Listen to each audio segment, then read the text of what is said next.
So today we are analyzing a replay from Supersonic, and he's 1600 mmR, and he filled my questionnaire, and I asked, is there something specific you struggle with? And he said, pivoting one's opponent hard counters. Okay, so Supersonic perspective. Bad specialist, I guess this is okay. Quick supply, typhoon, good. Probably quick supply. Better if you play passive, typhoon specialist if you play aggressive. He took the quick supply. Okay.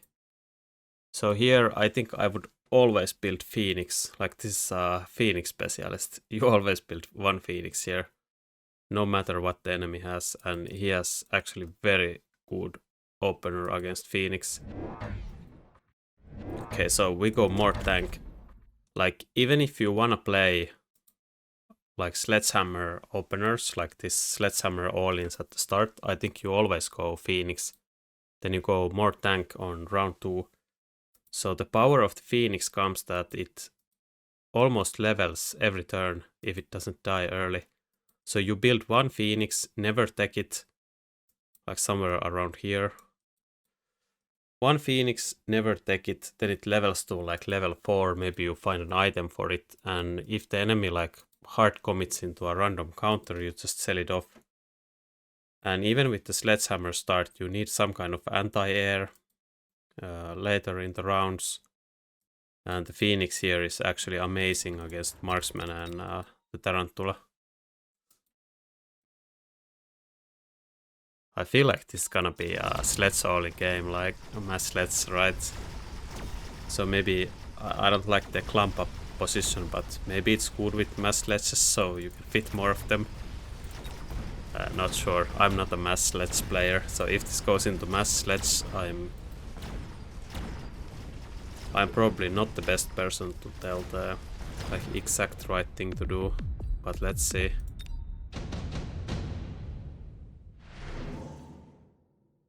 Okay, so here actually you run into an issue that there's 2 air units because you don't have the Phoenix now. And I probably would take the crawler here and build like 2 marksmen.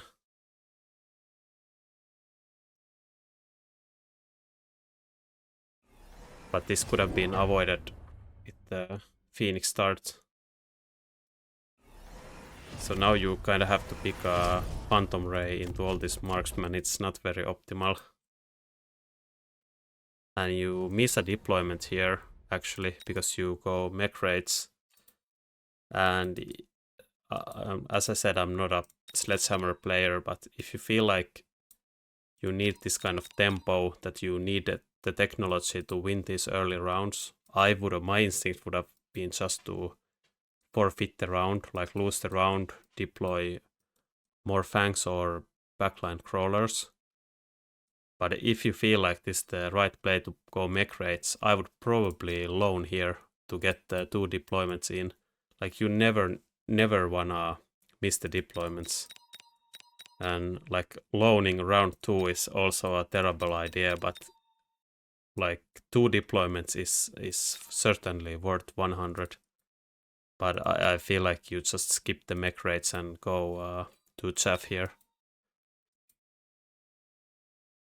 Or set like take the crawlers, build 2 marksmen, so you have some kind of damage to kill this.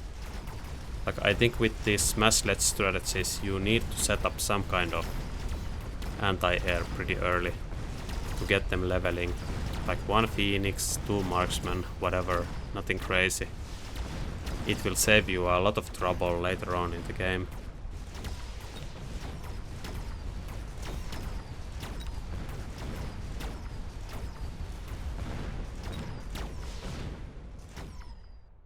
You have good techs on this, let's just go with this kind of strategy.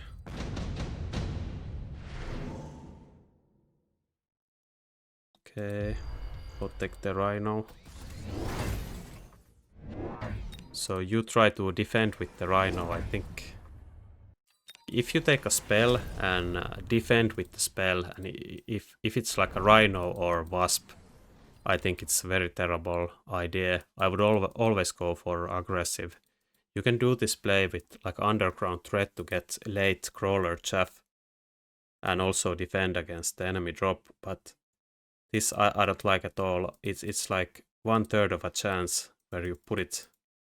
If you try to defend, I think it's much better to skip the card because it costs 100 and put like a crawler in the middle or crawler here with the 100 you have.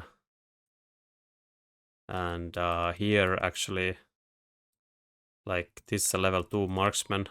He put a missile down, but here without the missile you put the rhino here, you will take the tower. Here as well you put the rhino here, you will take the tower. So all of this garbage will go forward. The marksman will go forward also, then the marksman will stop here and shoot it, but the rhino goes straight to the tower and kills it. So if you don't lose your tower, the rhino will take his tower. You can actually defend this also with the mobile beacon. I'll show it in the test editor. I will cut in the part here.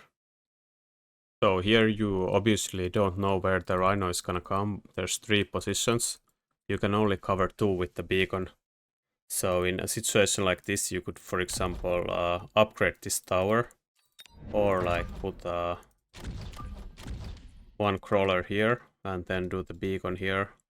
You can do it. I don't know if it's that important how you do it, but something like this. Actually, I need to put some units down on the other side. Yeah, so let's see. I put the 2 here so you see what happens if it's either one of them.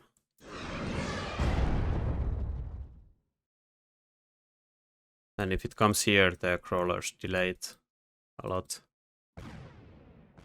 So they just start following the crawlers, go to Africa with them.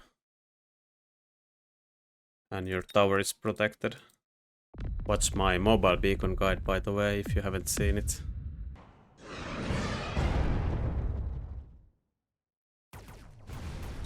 So I think here you are doing like a tempo missile. I think it might be warranted to do that kind of play with the mass sledges, but it's only to get levels on the sledge and you didn't even level your guys. So that's kind of weird to me. I would like prioritizing the sledge levels is, I feel like, a big importance in a strategy like this. And wasting money on winning the rounds without using the experience lead seems like a mistake.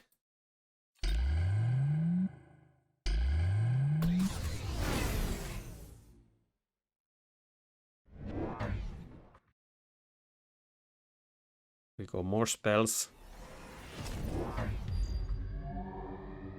Feel like this is a bit too much commitment into all this temporary stuff. Oh, not the enemy. Are this the enemy missiles? He's feeling the tempo and putting down missiles on his own. And even loaning on round 4. Like this is too much spending of money. Like some tempo early on, like use missiles, use some stuff to get levels on the sledges, it might be okay. But this feels like too much waste. And also here you added the crawlers. So whenever you see a line of arc lights and tarantulas and you have a very solid front line that takes long to kill, like the sledgehammers, you want the crawlers to be here because you want his chaff clear units to be stuck on your tanks when the crawlers come in. And now they come in too fast. Like here they run in front of the tanks before the fangs are dead.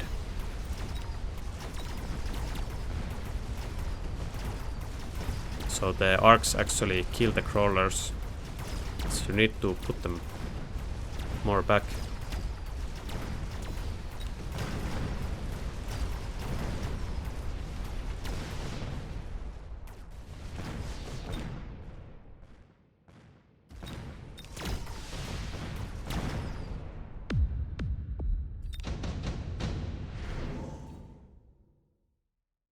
Portable shield for the sledges. Yeah. I don't think you should worry about these oils too much. They don't matter that much. Also at this part of the game you kinda wanna start flanking, like sledge crawler flanks here and here are very annoying for the enemy to deal with. Like very annoying. It will help all this stuff to get the towers faster if you start flanking here. If you don't have experience with it, try testing it on like round 4 or 5. Just put one level 1 sledge here, one level 1 crawler here. And never upgrade, never do anything else. Same on this side. You don't need to do it right away on both sides, but test it. It's very strong. You will see how effective all the pulls are. You can even abuse it more by deploying the sledges a little bit more back. So the flank will pull more of his shit from here, so you will get the tower easier.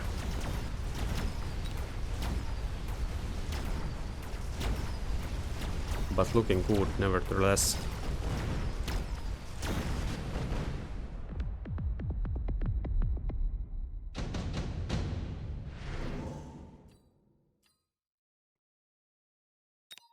Okay. Pretty terrible unit drop for both players actually. Kinda useless. I would probably take the typhoons as well for additional chaff clear. Or take like the melter and sell it. But here also when you see these late fangs, these are very hard to deal with the tanks. He could have even put them more farther back. So you know a fang shield is coming. And you took the typhoons. The typhoons don't clear the backline fangs very well, but they're still good here, I think. Just more chaff clear. But whenever you see this, I feel like you should immediately prepare something. So I'm not a sledge player, I don't know what the best option is, but probably Mustang or Storms. Maybe Storms will make you more or too vulnerable to War Factory or something. But HC Storms or Range Mustangs would be my choice. Either this turn or next turn.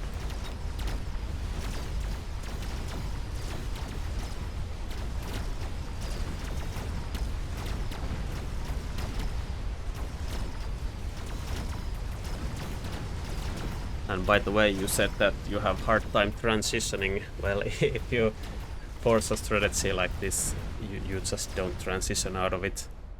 Like how you play these strats is that you have played them so much that you play them so much better than the opponent counters them. So you should know when you can force it through and just like commit into it. There's no turning back once you open with 4 sledges.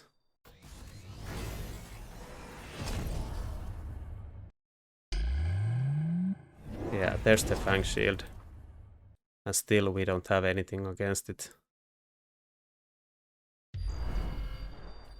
I think this is the like latest turn you should go Mustangs or Storms here. And again, I don't know which one is best. Don't have much experience with the mass sledges.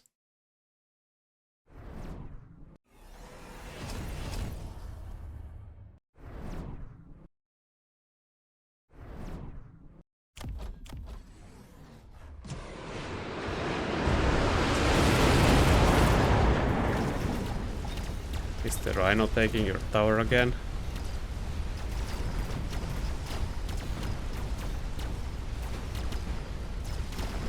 A bit unfortunate.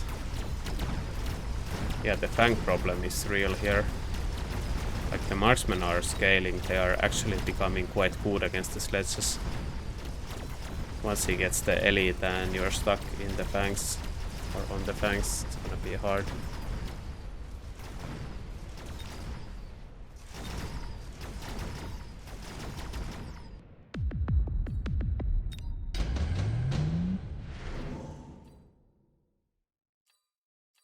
EMP.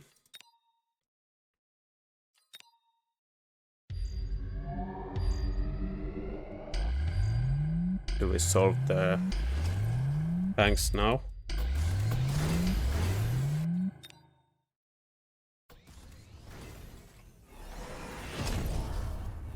So I don't think you click the AP yet, but I'm not sure. Not as Let's Player, but he doesn't seem to have anything that's tanky, and he has a lot of fangs, and you still don't have any answer for the fangs.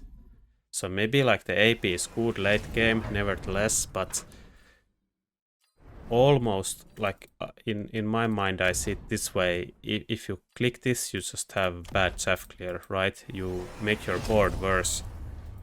So if you do this, at least have the fang clear in place, like Mustang or Storm, before you click the AP.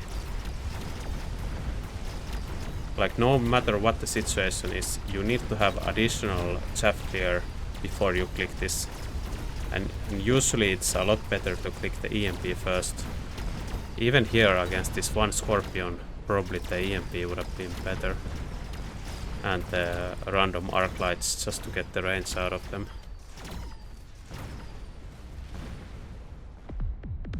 That's my feeling, at least. Not sure. Well, there's Mustangs for you.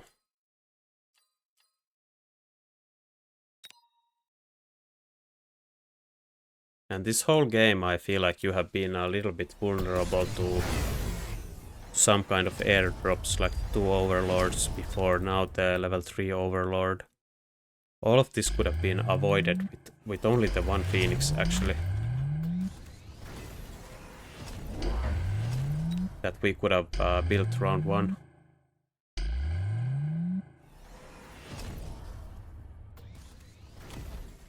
Definitely need range for the Mustangs and more Mustangs this turn. I think the EMP here is so expensive, even though you kinda need to go EMP against ranged Scorpions. I feel like the chaff clear from the Mustangs is much more important than going EMP this turn. So I would go more Mustangs and range for the Mustangs before the EMP. For sure.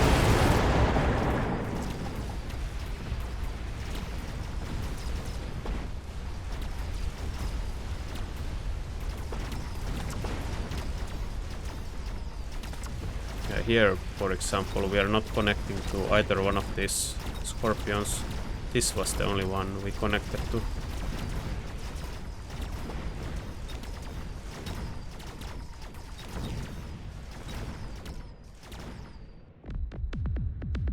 I think you have a better board if you solve the chaff clear issue. Ion Blast.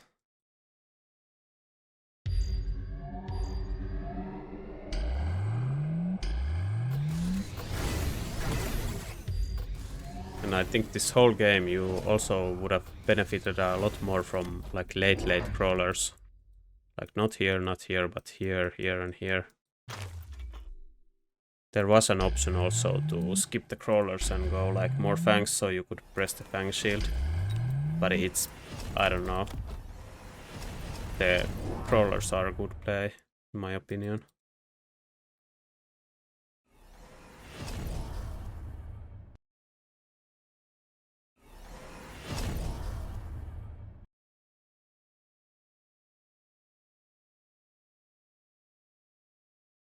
You can also spread out the bubbles a little bit. And it's also important to, like if you shield like this, put one crawler here so the Scorpions won't insta-target the shields. And this ion beam will, when it travels from like here to here, it will splash both of them. Yeah, it actually killed the shield right off the bat.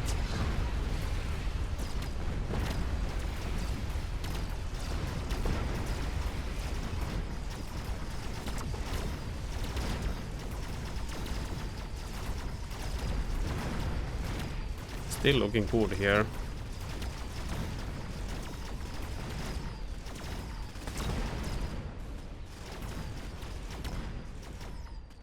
He's not dead, right? Also, I would like for you to experiment with the flanks. It's only 300 to put the units here, and they do wonders. Just test them out with the sledges.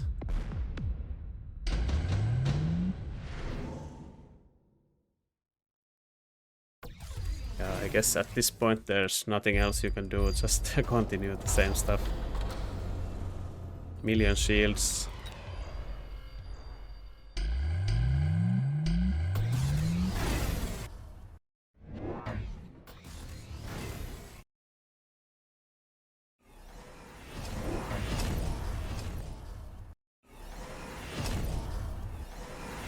Now you're starting to have a lot of Mustangs here. Seed Scorpion. That's not a good play, I think. You have like level 4 sledges. There's no way he has any damage with level 1 Seed Scorpions.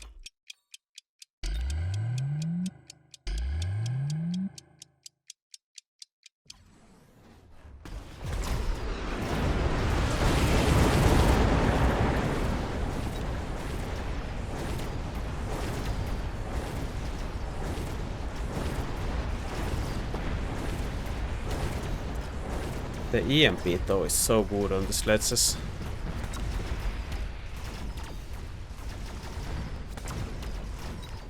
The enemy should have, I think, upgraded his towers a little bit here also.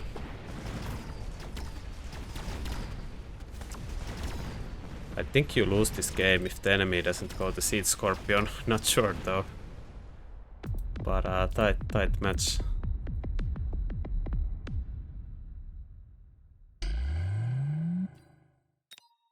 So I already forgot what my advice is, so I cannot do a recap.